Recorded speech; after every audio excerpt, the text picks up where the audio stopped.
Today on Car Time, Isaac and I delve a little bit into the history of our favorite two-seater roadster, the best-selling two-seater convertible in all of history, the Mazda MX-5 Miata.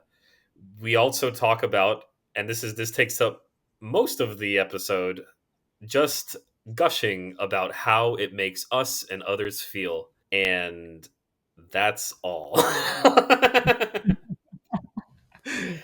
Yeah. Welcome to Drive Theory. It's weird being on the other side of this. Welcome to Car Time. Back on the train.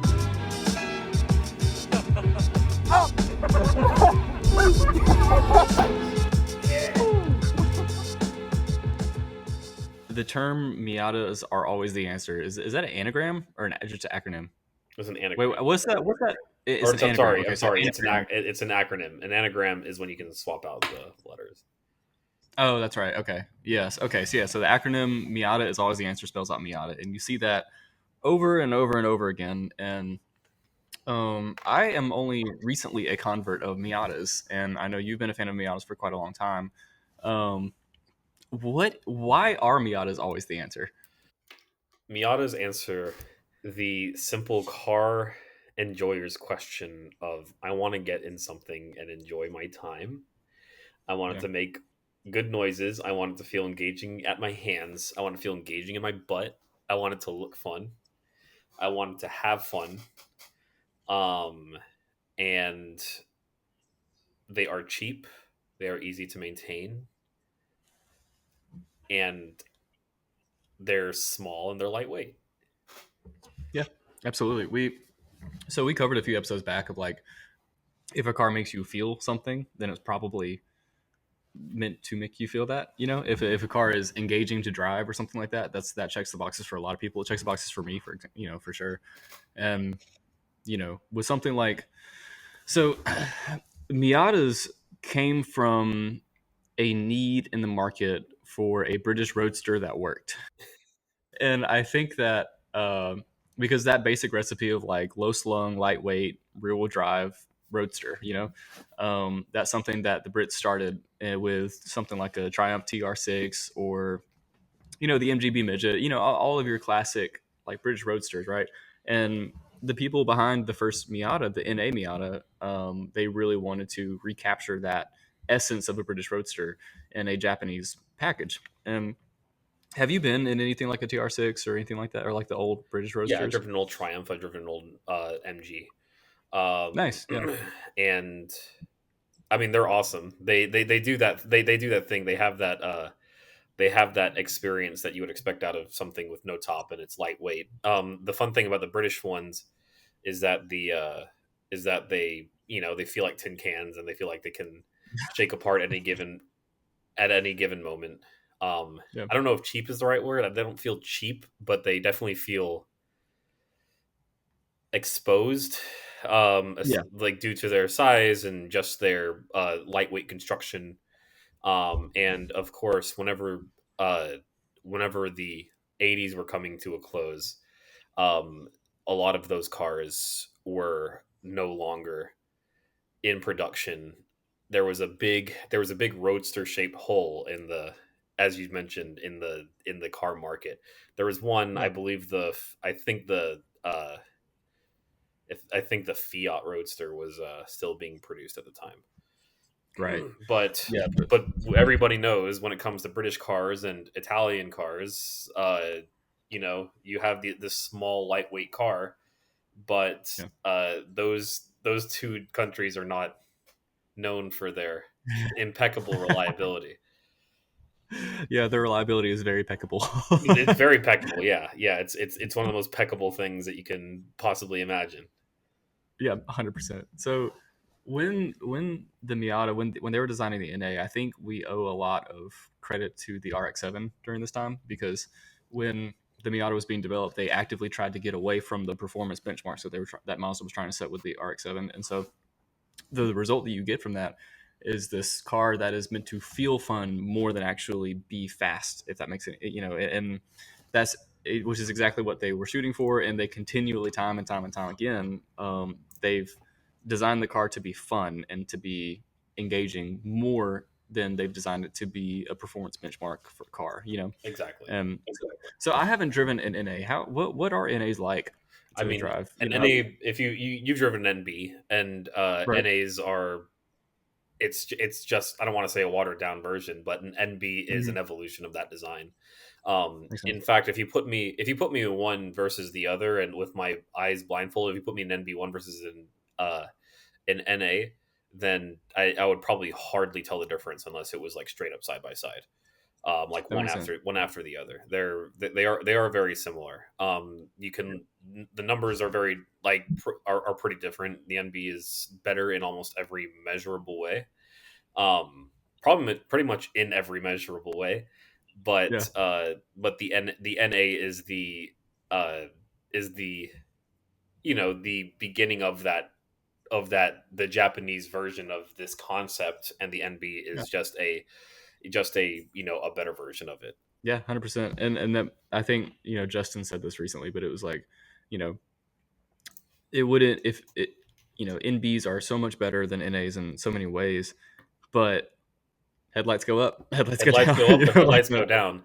In fact, Yeah. whenever the the pop. whenever the Miata was being designed, they I'm going to be paraphrasing a test they did here, but there was a but cars were cars are perceived to have faces, and under different lighting conditions the average car was said to have like 60 different faces, but the NA Miata, under different lighting conditions and based on its headlights, had I think over 140 different faces. it What? was it's it's based The actual design of it is based on a Japanese mask. Huh. um Okay. it's called a Noh, Mhm. and it looks just looks kind of like a little demon, but you can see it if you look at a picture of a No mask. You can see the NA Miata with the headlights up, and it looks happy. It What? looks scared. It looks nervous sometimes. Yeah. I'm talking about the Miata here, not the mask. Right. Right. But it Right. looks Right. happy. It looks scared. It looks nervous. It looks surprised. Like the NA absolutely has all sorts of different faces to it, and that disappeared instantly with the NB, and Right. the of course the NC and the ND. They're more like, not that I don't love the look of those cars, and I don't think they're still happy looking little cars, Right. but they they don't have the range of emotion that an NA tends to have, and that very pop up headlight situation, plus the many different moods that an NA can have, absolutely carries about 50% of the following that car has versus the other one. Yeah, I totally agree. I listened to an interview with, I think Bob Hall is the name of one of the original like kind of catalysts for the NA, Yes, and Bob Hall. he actually mentioned that he was very against the idea of the pop up headlights, but the because of due to regulations of like how much higher up than the bottom of the bumper or something along those lines that the headlights had to be. And comment section, please correct me if I'm wrong on this. I'm just going off of memory here. That they had to go with the pop up headlights to get the kind of like headlight throw or something that they wanted to get, while also having it was a packaging issue essentially, and so Yeah, it ended up exactly. Because they had to be so tall, and that's one of the reasons that that's one of the reasons that it like looks so happy or surprised sometimes. I Mhm. mean, it straight up looks like eyes, and when it comes up, Yeah. versus, I mean, say a C, like a Corvette of the same era, or an Mhm. MR2, or just another car that had pop up headlights. It has such a drastic change in the front of the car versus other cars with pop up headlights, and It literally looks like a frog. Yeah. exactly. And I don't. It look like, yeah, exactly. And I wasn't there at the time. It was not part of the culture in the early Right. '90s because I wasn't even born yet. But like looking back on it, I mean, it just looks hilarious compared to other cars with pop up headlights at the time. Yeah, that's crazy because for me, this is a subjective take, but for me, like the NB is the Miata, That's and what I now. Well, whenever I think Miata, I think of the first generation. I think of the NA, which is okay, fine. Everybody has their Miata that they think about, and yeah, it very well could be any of the four.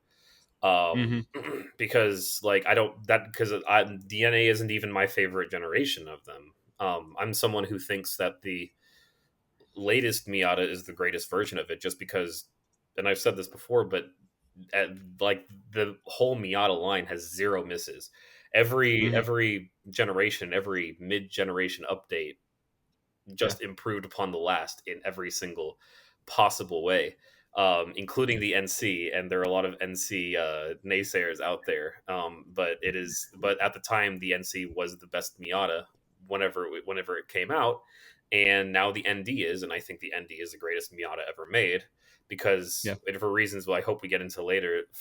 But it because it just it keeps the formula, and it's very, very true to the very first one, minus the pop-up headlights. Yeah, I definitely want to get back in the Indy because I have opinions on it for sure. But so we talked about the NA. As far as the NB, you and I have an NB. That's the one in the background there. And it's been living with me for shoot almost 2 months now. And Yeah, yeah. um, the most of our Miata friends drive NBs, and so that's the one that I've had exposure to. But man, driving the NB, and I don't it's a 99. I'm guessing that's an That NB1. is an Is that NB1. okay? That's an NB1, and man, just driving that around, that is such a joy-inspiring car. Like, there's, as far as if I'm just going somewhere and I need to, let's say, take a tire to the tire place and get it mounted and drop the tire off, there's no other car that I want to take more than the Miata because it's 3 turns to get to the tire shop, but the whole time is going to be a good time in the Miata, Exactly. And I've never driven a car like that before. It It's becomes, it's yeah, just so exactly. Even as a grocery getter, which it has ample space in the trunks for all the naysayers who say that you can't go even grocery shopping in this thing. It's I mean, even just a trip down the road is just like it does something to you. Even like you can have powerful cars, you can have what are perceived to be fun cars, you can have all sorts of different cars, but there's something about a Miata that instills that it shakes you in all the right ways, and it instills that like I'm a race car driver kind of feeling more than any other type of car. 100%. Yeah, I mentioned in the last podcast episode that a good car will make you want to misbehave, and a really good car will misbehave for you, and you have to deal with it. And the Miata is 100% both of those instances. It's like if you push the car too hard, it's gonna go like wee, and then Exactly. break out. And then but it's just your sensation of speed and just how I think this is a uniquely Japanese car thing of just like inserting joy into the driving experience. Specifically, like whenever I drive a Miata or an MR2 or something like that, there's the Japanese have a very clear DNA when it comes to their sports cars that feel very different from something, say, like an American sports car or a German sports car or something like that. And admittedly, I don't think I've been in any Italian sports cars, but I would imagine that Italian sports cars also have their own identity as is reflected throughout culture for the past 100 years. But anyways, I knew going into it that like, yeah, Miata's always the answer. Like, oh yeah, you got to get a Miata, you got to get a Miata. And then now that I've spent time with it, good lord, like, okay, so I think both of us are firm believers that. Sorry, my hatch just popped. Yeah, I think Oh you're my. sitting on your keys or something. Yep. So it's like we're firm. I think both of us are firm believers that Corvette is generally the most performance that you can get for the dollar. Right. In pretty much any price I range. can agree with that. But I think Miatas, inversely, are 100% the most fun per dollar. 100%. I can't think of a single other car that is more fun for the money. And of course, you can make them quite quick for pretty cheap. But when it comes down to it, you have a very like approachable platform Yeah. that from bone stock is one of the most fun experiences you can have on four wheels. and Yeah, absolutely. like being able to approach this at any price range, anywhere, anyway, from the $1,000 shitter to a $40,000 like done up RF, an RF coupe with actual features and stuff. Yeah. All of them are equally as fun, and it just depends on who you are as a person, what you want out of it. That are in those 100%. that are like that will separate you into those price ranges. Yeah, I'm actually really glad you brought up something as far as making them quick and stuff, because whenever I say, like, talk about how fun and engaging they are, I don't want to detract from the fact that it doesn't take that much to make them absolute weapons Yeah, on the track. Like, absolutely. both mine and your home track, is absolutely riddled with Miatas on the leaderboards every single time. Absolutely. And because there's you and funny enough, which we'll get to in a second, NCs are generally like the faster ones out there. And but like I recently this past track day that me and you went to, I drove that Mazda Speed Miata NB, and I don't really know much about it. I know that aren't they making like 178 horsepower or something Yeah, like it's that? So something it's just about like it's 170 or 180 horsepower. yeah. With it with with a little turbo, tiny little intercooler. It has Mhm. I understand that it has a good bit of turbo lag, but I have never driven one myself. So it was pissing rain when I drove it, so it's hard for me to accurately say how much turbo lag was there because I always had more power than traction. you Yeah, know, exactly. Yeah, it's terrible. Holy shit. this thing is really easy to slide around. Yeah. It's not just because it's like wet, obviously, because it's a very slippery environment. It's easy to slide around. It's easy to control, is what I mean.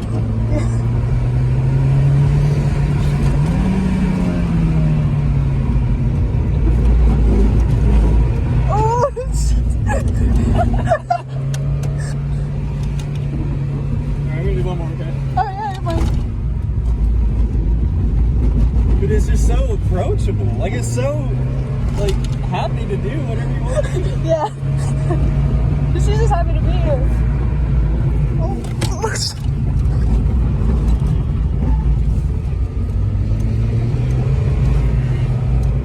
As you could go out there with a bicycle and you have more power than traction, but under the conditions at the time that I drove it. But as far as I even felt like, okay, I felt like it was a more serious Miata than ours, Sure. our Yeah. naturally I aspirated can one. I can imagine that. The way they implemented the turbo and everything is still so playful. Like, and that's I can't, it's because right after that I got in a third generation MR2, which I loved. Oh my god, I love that car. But it felt completely different. It felt way more serious, even the Mazda Speed Miata, because the Mazda Speed Miata, the turbo like bone stock, it would go like, you know. And I was like, we're going 40 miles an hour. Why are you doing that?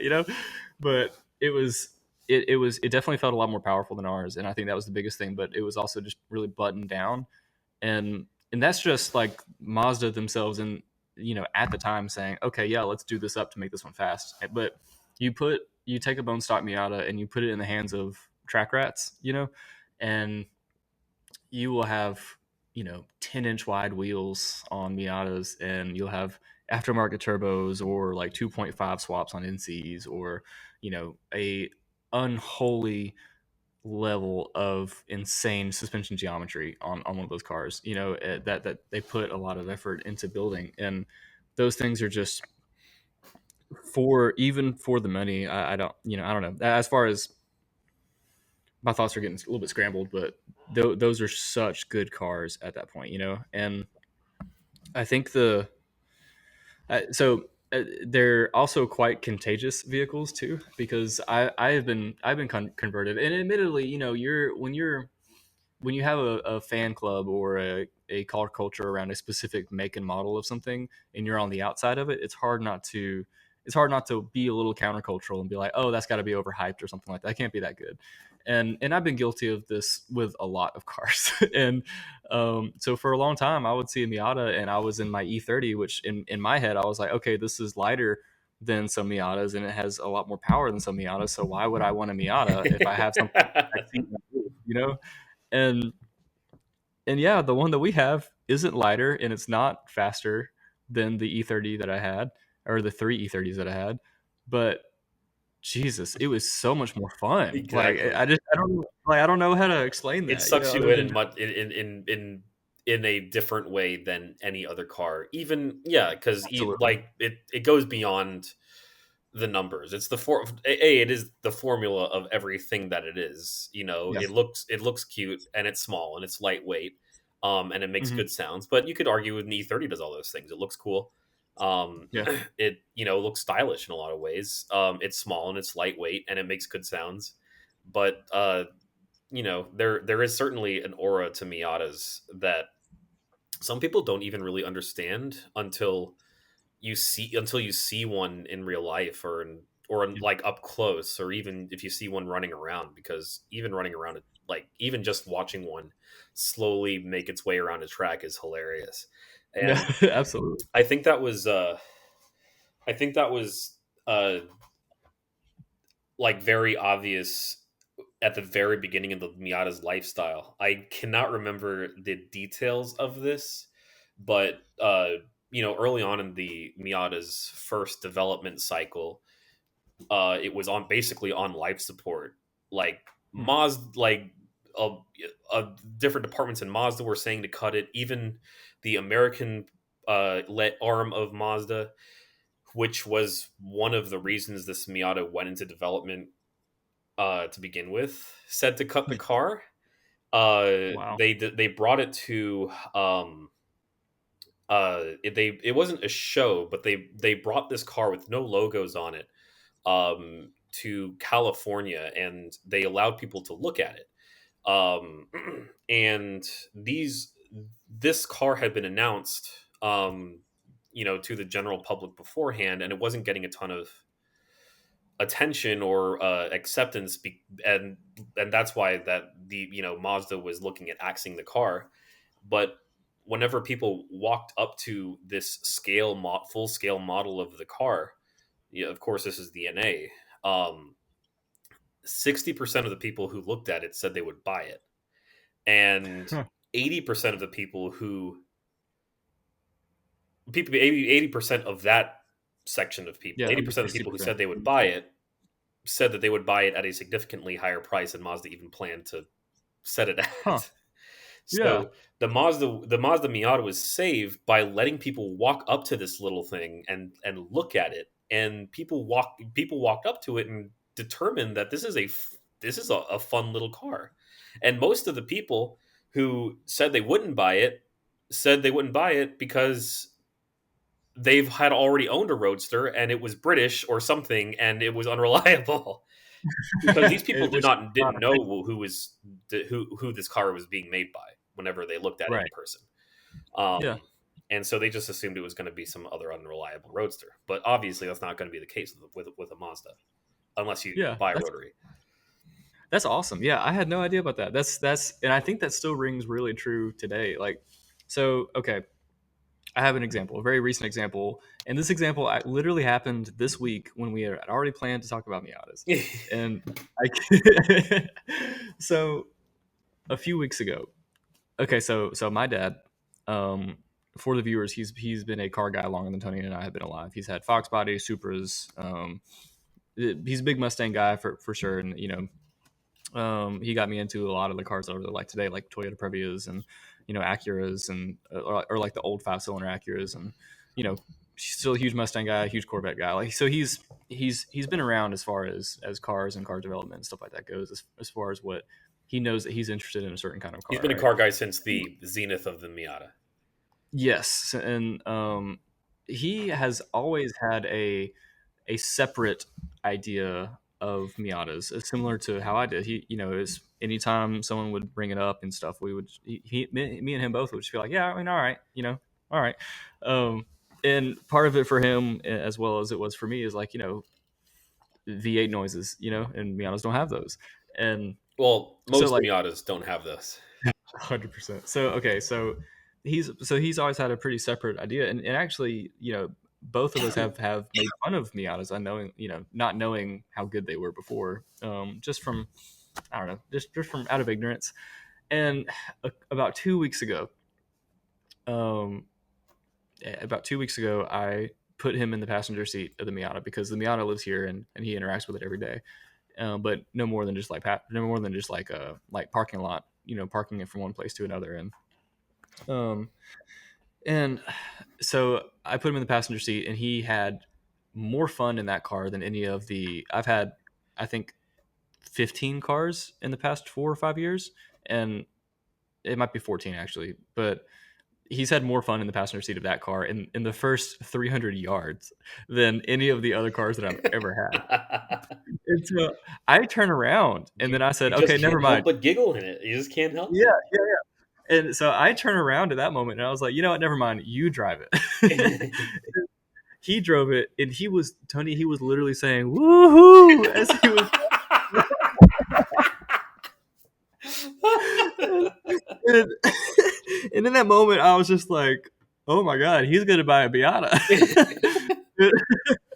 And I could tell that was like the most fun that he's had, at least with me in a car. And we got back, and he went inside and told my stepmom. He was just like, "You've got to ride in that car. Like that car is just so special, so special, so much fun. It does everything so much fun, with so much fun and so much joy." And yeah, so or after that happened, there was a man who came by the shop, and he saw our Miata, and he assumed that it was my dad's, and he was like, "Hey, I've got a Miata for sale if you're interested." And my dad bought it this week. And it And wasn't I even was the like, same generation. no, he bought an NC, and like so he so it just kind of fell in his lap, and yeah, he pulled the trigger and he bought one. And yeah, so I drove it recently because I've always been interested in NCs, because those are like the boats, right? Those are the hated on generation. And man, I gotta tell you, because I drove it. This was on Monday, so for the viewer, this was like 3 days ago that this happened. And so I drove it whenever I came by, and I was expecting it to feel a little bit heavier, to feel a little bit more sluggish, especially because I just got out of less than This 24 this hours is ago. this is the great mistake that every NC hater thinks, because it's Yeah, bigger, because it's 150, 200, 300 pounds heavier or whatever the fuck from the NB. yeah. They think it's going to be big and sluggish. It's still less than Right, 2,500 dude. pounds. And this was okay. This was less than 24 hours after driving a Mazda Speed Miata. So I was lowering my expectations already. I was like, all right, I need to find what I like about this car, despite the fact that it's probably going to feel slower and feel heavier. And I get in it, and it didn't feel slower or heavier. Nope. Like it was. So, so okay, I've driven an ND2. Now I've driven an NB1, NB2, turbo, or like Mazda Speed, and then the NC1. And dude, the engine in that NC is my favorite Miata engine. Period. The like it's so much more livable. First of all, as far as like driving in traffic, you don't have to shift to 4,500 RPM just to get anywhere, Yeah. But also, you still have to, once you pass 5,000 RPM in the NC, and you're having to work for that torque, and the way that it delivers is just so lovely. Like it's 100% is my favorite engine out of all the Miatas that I've I driven. can. It's very And characterful. So I'm a huge fan of the ND Sky Active engine. I think that's an amazing those engine are for what great. it is. I think it makes a great amount of power for this tiny little naturally aspirated straight four that obviously gets great gas mileage, and it's extremely livable. Right. But the Hmm. NC's engine is just very, very characterful, while also still it's not shaking you to death or anything, and it makes Yeah. all the right noises. Yeah. But yeah, no, the NC is. I mean, it's hard for me to pick a favorite generation. Like I said, the ND is the best, but it's hard for me to Yeah. pick a favorite. I think the ND would be there too, but honestly, I think the NC is right up there too. Like if I had to had a Miata dropped in my driveway right now, it would either be a non RF ND or a Yeah. club NC. Yeah. I can see that. Yeah. I actually enjoyed the NC more than I enjoyed the ND2. It felt more connected, I guess. I I can't pick a favorite. I can't pick one that I like the best. really. I think well because I think they all look quite different. I think the NB and Yeah. the NC actually look quite similar, but the NC just looks like a Okay. little bit larger, but sportier. That makes sense. Funny enough, Yeah. but Much more. Yeah. but they all have hold a special place in my heart for different reasons. Yeah. But it's hard. It would be hard for me to pick between the ND and the NC, but I think that shows how much of a classic, instant classic, the NC. I say should be. Yeah. I would say is, but so many people wouldn't agree. But the NC was an instant classic, even though it put on a little bit of weight, and Yeah. was starting to become more of a modern car. And of course, that insulated feeling you get from the ND is just from that uh, after effect of being a modern car. And Right. I think Yeah. I think really a testament to how tight of a ship it comes to when it comes to Miata design, I suppose, how incredible like the process is to sticking to the sticking to the pure aspect of designing a Miata is Mhm. the fact that I mean they made the ND. They made it lose 200 pounds compared to the NC. It's now barely it's like almost the same weight as an NB again, which is incredible with the the amount of NVH requirements and the amount of safety requirements that we have now. Right. Um, for cars, of course, like the screens help, but every car that currently exists is much heavier than its first generation. Absolutely. Yeah. And the fact that they even went down from the previous generation in weight is an absolutely incredible Yeah. story of engineering from the ND. And I think it is. I personally think it's still equally as engaging to drive. I think the shifter in a fairly new ND is one Whew. of the best shifters you could possibly have in a It's car. It's it's an the benchmark. incredibly Yeah. engaging shifting mechanism, and the steering, it has a little bit of the modernness to it, which actually is nice in a couple of ways. But I Mhm. still think it's incredibly engaging for a modern car, and it's the Yeah. same size as it was 30 years ago. 100. Yeah. It's not any bigger than the NA.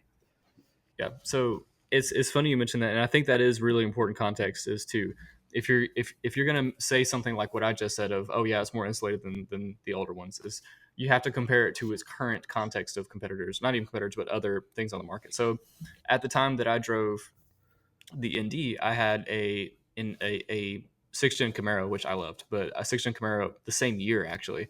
And I think if you were to go down the line and compare, like, okay, yeah, I have a 2007 NC, or no, that's an NB still. I don't know. I have a 2007 Miata. Okay, let me compare it to a 2007 Mustang. I have an 85, or sorry, 89 Miata. Let me compare it to an 89 Mustang. And I think if you compare it to its current competitors, even though in a vacuum each Miata gets a little bit more insulated and a little bit seemingly separated, compare it and contextualize it in the climate that it's built in, and it still is, performing the same script. It still is doing the same. It still is executing the same mission that NA set out to do 30 years ago. Right. And I think it does it really well because, yes, to me, ND feels more insulated than especially like an NB, and especially our like shitbox NB, but it feels extremely connected and engaging compared to something like, even a modern Corvette or something like that, which is, it has spades more, like spades. It has leagues more weight to throw around on a spec sheet, and that's the thing, is that at the end of the day, you do not drive a spec sheet, and the Miata is almost all the way off of the spec sheet, except in the ways of being lightweight. And to your point of the new generation of NDs actually going lower in weight, there are extremely few. It is like examples of this in the past 25 years of engineering, in any engineering circumstance. It is very rare for a sports car to go down in weight the newer it gets. And the only other example I can really think of, other than like boutique cars or extremely expensive cars, is like the C6 Z06 Corvette was the lightest Corvette in what, 60 years. And then immediately after that, it got heavier Yeah, again, of course. and now like the newest Corvettes are the heaviest they've ever been, as most cars are. And so I don't know. I think I keep going back to, because every time I say that one is my favorite looking one, then I think of like pop-ups, or I think of the NB's hips or something like that. Exactly. But the ND and Soul Crystal Red is just such an iconic car. Oh, it's hot. And I can't oh imagine getting an ND in another car in another color. That Soul Crystal yeah, Red is yeah, just unbelievable. I can't imagine getting a Mazda in another color, to be honest, just in general. yeah, yeah. And I don't think that Mazda makes a bad looking car. I think all their whole lineup is really strong looking, and I also, agree. like, I think the Soul Crystal Red looks really good on the Corolla Cross that's coming too. For me, like, British Racing Green is pretty iconic. Not just because you and I have one, but it's just British Racing Green in the NB is pretty iconic to me. Red, the red that was in the NA, is iconic. I don't know why, but I feel like silver or gray for NCs, like that's the first color I think of in an NC. Um, but I don't Yeah, know. no, I can actually agree to that. I whenever I think of an NC, there's I think orange. I think For the silver. club. My favorite NC is the club, which is black, and Oh, red. I'm sorry, I thought it was orange for some reason. The club, there may be there. Oh, I think the club did come in orange. There were black. I'm thinking of a black club then. I see. That might be why I think of an orange NC when I think Because the club. NC is that the club also came in orange. Let me Mm. look up the color combinations that club It's came and while you're looking this up, I also like I think that's just indicative of Mazda at the time too, because while when I think of an NC, I think of a silver one, but I also in the same era when I think of an RX-8, I think of a silver RX-8. Like it's hard for me to picture it in another color before I pictured it in Yeah, silver. absolutely. Um, I don't know. I want to do a Corvette episode at some point too, but it's really it has been extremely eye opening getting into something like a Corvette experience, and I'm not unfamiliar with Corvette experiences, but like getting into two philosophically opposed cars, yeah, such as a Corvette and a Miata, because you have one that is meant to go fast as much as possible and meant to be pushed as much as possible to be fast. You know, like Yeah, it's by reason or by force car, right? And the Miata is just like, woohoo, let's go for a drive. You know, like and exactly. The car. It's a definition of a car that was made to be driven, and yeah, I love it for that. I love it so much for that. The yeah, it because it does it well. There's nothing pretentious about it. There's nothing that you can bring like so you'll like you can't brag about it because people who don't care. right, Um and there's no numbers you can put up. There's no numbers you can put up and go, see, actually I did make the right choice. You hmm can only say you made the right choice because of the way it makes you feel, and yeah, the good experiences you have with it. And even beyond, because there's a lot of philosophy in buying a car that sets good lap times or can outperform your friends' cars at like its competitors or whatever in some sort of yeah, way.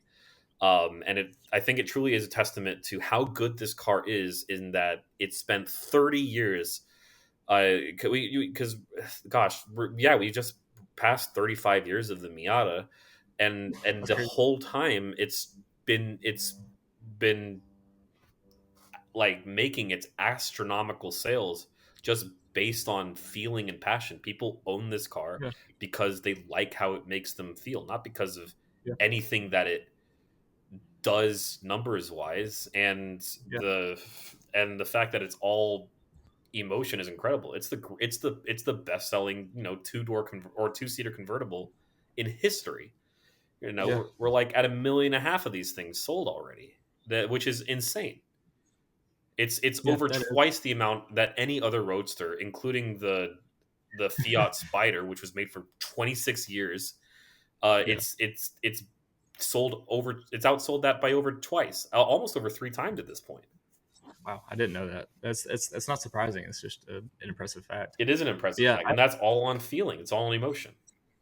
yeah, yeah, and I agree. And that's not to take away from the fact that that Miatas are also quite good too. Like they're also quite. It doesn't take much to make them quite fast, but that's you know, I don't know. It's just Yeah, the fact that I've they can be made very good very easily is simply mhm, a side effect of its lightweight sports car. philosophy. Yeah, yeah, 100%. When you have, man, I'm gonna sound like an elitist for a second. This is like my boomer take of the day. When when you remove weight from a car, you then remove a lot of the engineering that has to come after. Because I've driven at this point several cars that have weighed over 5,000 pounds and are touted as sports cars or sports vehicles or serious lap time machines. And that they are. I'm not saying that they aren't. It's just the times that I've driven these vehicles, they have literally delaminated tires after a lap or two, Sure. you know, and that's just a consumable like a tires and stuff. But there are so many things and systems and controls that are helping you, the driver, just manage the car or just manage the vehicle, and all of that is coming from well, it's coming from a lot of weight. It's coming from a lot of mass. It's coming from just a lot of, some of it's coming from a really high polar moment of inertia. Like there's a lot of factors that come into play that have to be engineered and worked around that the Miata simply doesn't have any of those problems, you know, and because there's not much of it, you know, if you don't have to, okay, like let's say you don't put 1,000 pounds extra into your car, like some of the German manufacturers have done with their recent, M cars, you don't have to then put in more sophisticated traction control systems or bigger tires, or you don't have to then compensate for different things. And when you have a platform and a philosophy like you just mentioned that is a by you know that is already as simple and as good as it is, a byproduct of that is like, oh, it's really easy to make this fast because this thing already weighs 2,200 pounds, and I think that's one of the biggest strengths of Miatas is just they're such a I think they're the most blank slate enthusiast car that you can get. They're in my opinion they're the LS engines of cars, like because you can do so much with them. And I don't know, it's also interesting when you have something that is a like the meta of something in car culture. You tend to, at least on the internet, you tend to see a lot of people kind of being a little bit countercultural and saying that it's like an NPC build or something like that. And it seems that Miatas, for a lot of the case, are kind of immune to that, even though Miatas can you know even though what is it? What's the number? Like 50% of motorsports involve Miatas in some capacity or I another. don't I don't know that. It's something just obscene, and I have never been to any track event People just or love racing those little things. yeah, dude, yeah, those things are everywhere, whether the track is set for it or not. And I know the track that we go to is very set up for Miatas, but it's even at other places like autocross events and other tracks, and you look at any racing series or amateur like grassroots places, Miatas are just going to be everywhere. And it's not just because they're fun, that is a huge part of it, is the way that the car makes you feel, but it is also because those are just great platforms that you can, it's a great broth from which to make your soup. you know as weird of a thing to say as that is, but I don't know. And they're, I don't know.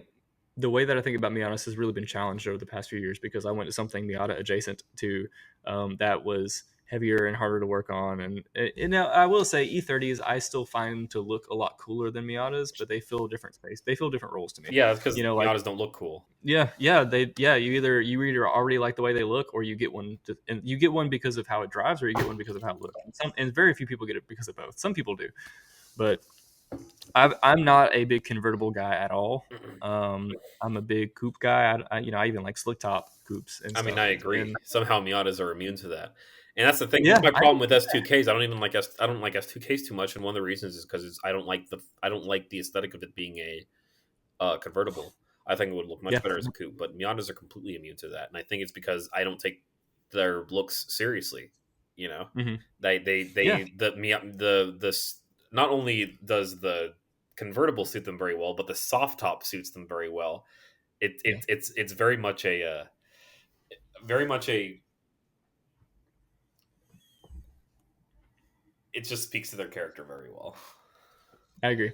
Yeah, yeah. Just they're just so unserious, and yeah, I like you know, for me personally to go a little bit deeper into like the kinds of cars that I really like, the look, like the body language that I really like in a car, is all of my favorite. Vipers are one of my favorite cars ever, and I've been lusting after one since I was like 7 years old, and I'm still going to be lusting after one when I'm 70 because I don't think I'm ever going to be able to afford one.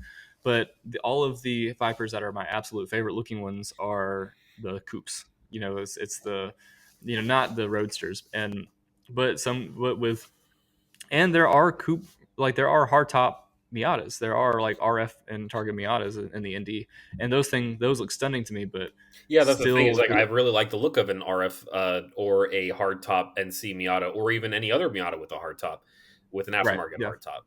You know, yeah.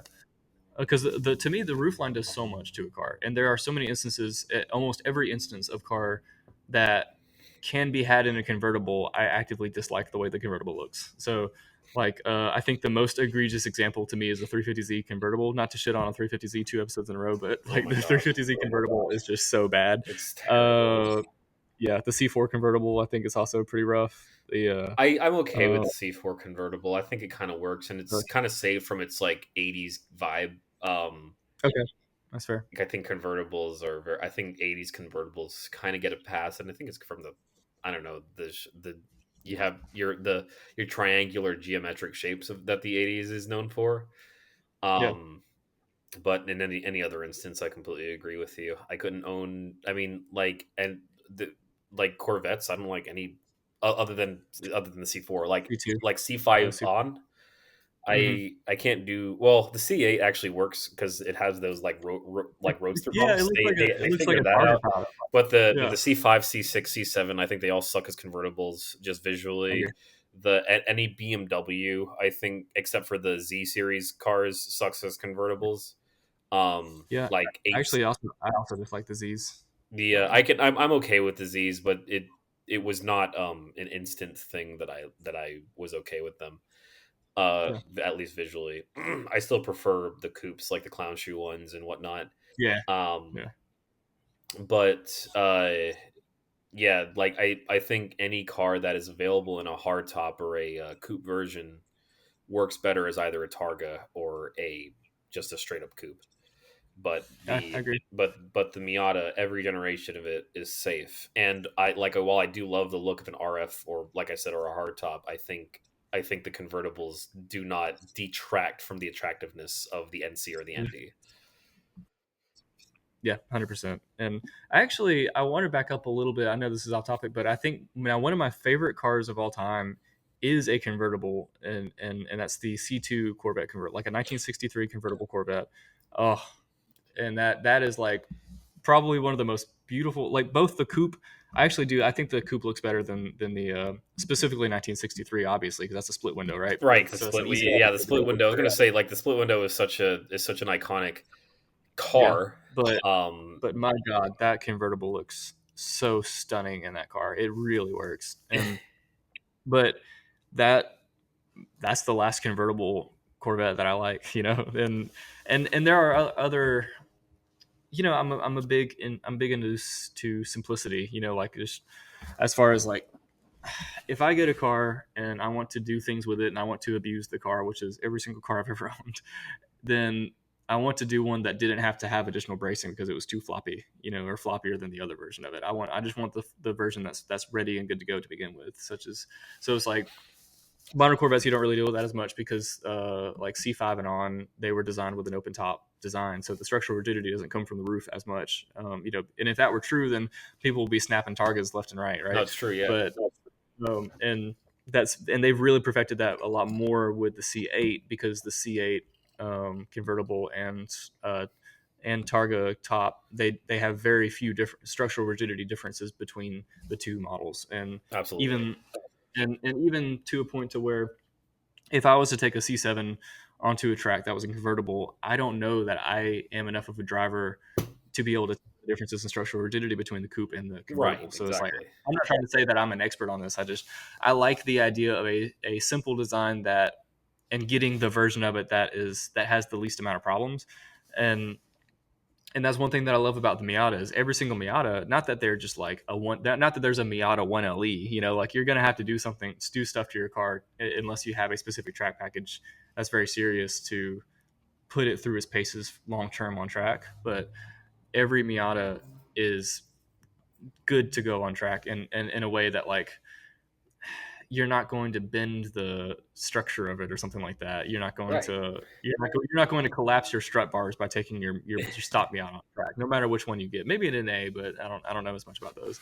But like, and that was an issue that I found with E30s. E30s are extremely floppy chassis, and I found it to be characterful, but I also found it to be quite a nuisance because yeah, when my last E30 that I had, I put more power than it should have had into it, and then I also um, tried to really make it fast. And it seems like there's a very slippery slope when you're trying to make an E30 objectively good in the 21st century, and that it goes from being livable and fun and not necessarily super fast to completely unlivable. Every single bump, every single pebble that you ride over, you feel it in your bones. Like as it's like, okay, you want stiff, yeah, let's just And do a full cage. it like reverberates in waves through the whole chassis.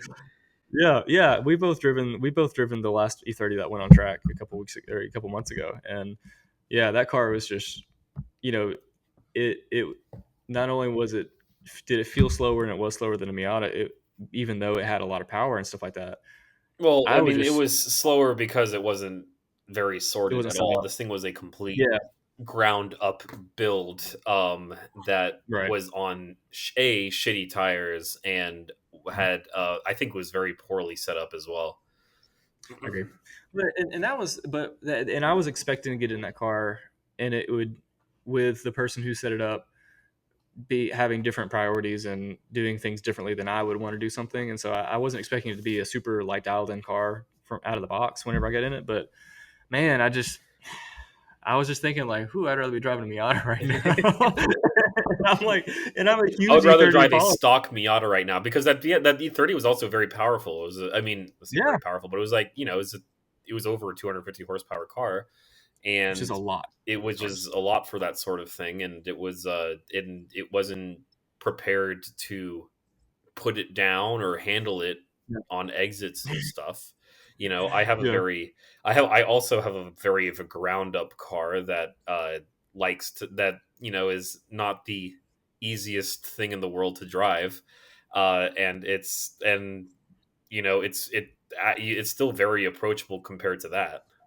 I was about to say, yeah, I think that your car is quite twitchy, and now this is not going to come from an objective place because I know you quite well, so it's not a surprise to me that your car is quite twitchy, But it still only took me a few laps to really come to grips with that car, Yeah, and and one, and then that's because you're able to come to grips with it. I just don't think that E30 yeah, was in a position.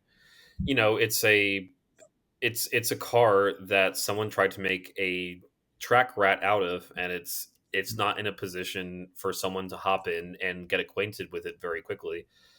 right, And I'm not entirely sure that it has the capability to be acquainted with in that way. man, yeah, Like my car was, and it may have been designed or built with that intention.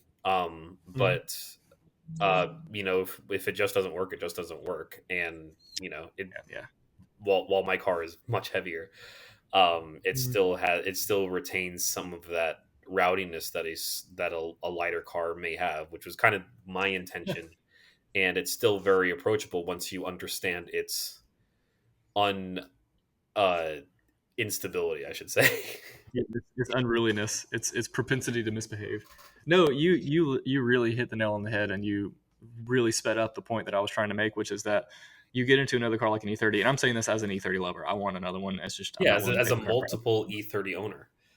Yeah, yeah. It's I have quite the toxic relationship with these vehicles. So please, viewer, understand that I'm not saying this from a point of hate on these cars, but like you get into something like like one of those, and it is genuinely hard. It's hard to dial one of those in when you really build one out, versus you get into something like a Miata, and it takes.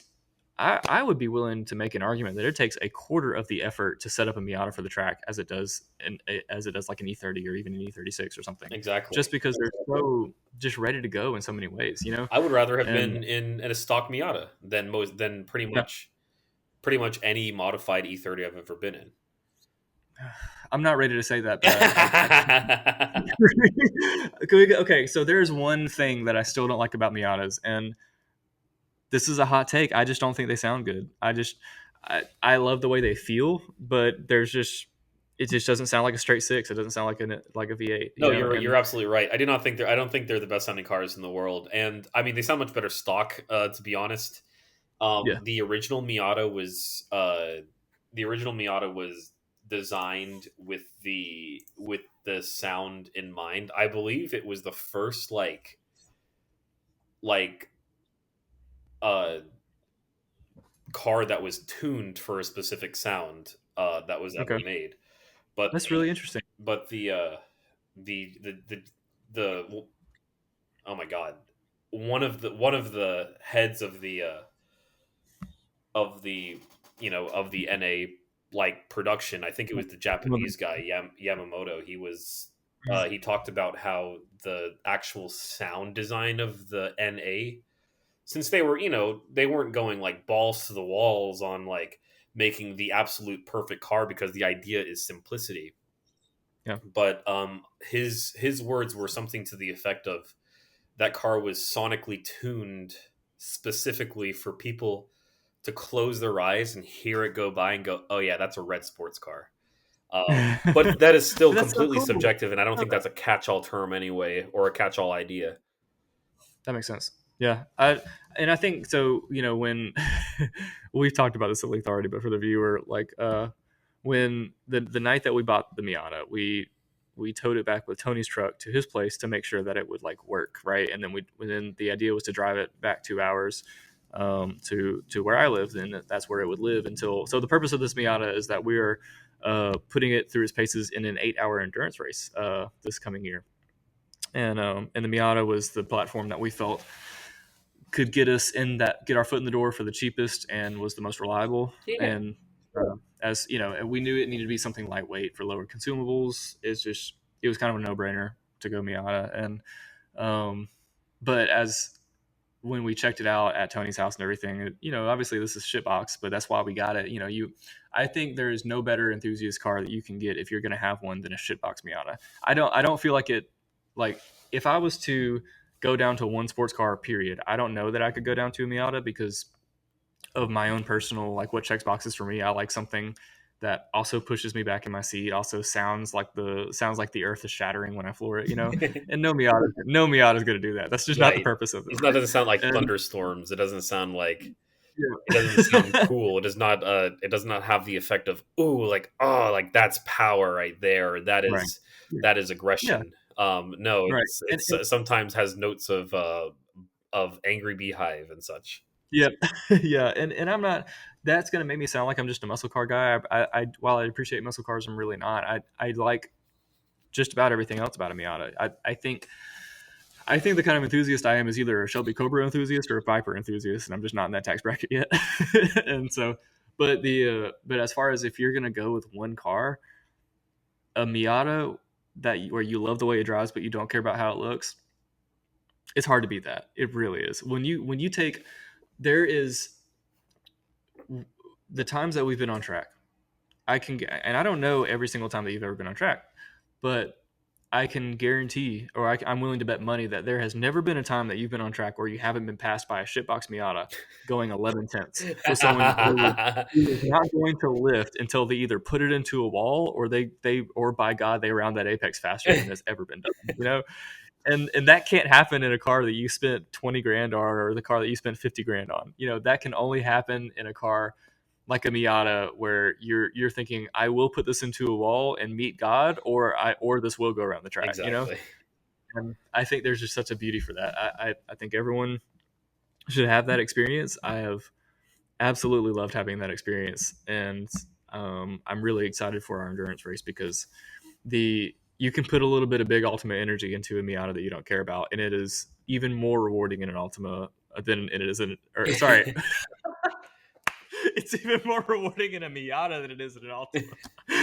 And so I think it's a really fun car, and I am a certified convert. I was not a big Miata guy before, and Yeah, very very titular part of our friendship whenever you started liking Miatas. But I'm a huge proponent of the fact that, and this is a fact, that the only people who don't like Miatas are people who haven't spent yes, any or much time behind the wheel. yeah, I totally agree. Not to toot my own horn too much, but I feel that every car in my garage is also that case. Like a minivan, a Corvette, and a Miata. I think the three of those three kinds of vehicles, the people who don't like those are people who haven't meaningfully interacted with those cars, and once they do, they get it. Right. And I think the Miata is a huge poster child for that. I totally agree with you.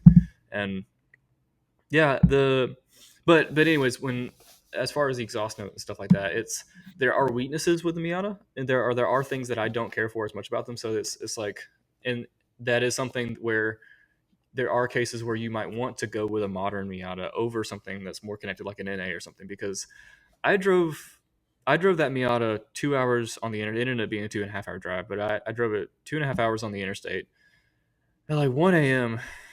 and man, it was rough. It's just not an interstate crusher. Like when we went to Tail of the Dragon, I thought several times to myself, like, wow, I'm glad we're not in Miatas. We would die if we were having to make this trip in Miatas. And I don't think that's the case so much when you have, I don't know, 6 gears. When you have more than 5 gears, it's better. When you have better NVH and insulation, it's better. So it's like I do think that a shitbox Miata is not the case for everybody, but I also think that there pretty much is a Miata for everybody. I think there are a few cars that everyone should at least experience or spend time with for a meaningful amount. And I think the Miata is maybe the top of the list, honestly. And so, yeah, I would like to revisit this topic when we have, like maybe On the when other we side get of our when endurance race, where we spend 8 hours exactly. wrestling that thing around. Yep, 100%. Yeah. I really, I want to make content for it. I've been like recording stuff for it, and even if we don't make a big video about the race, I'm okay with it. But I think it'd be fun to do.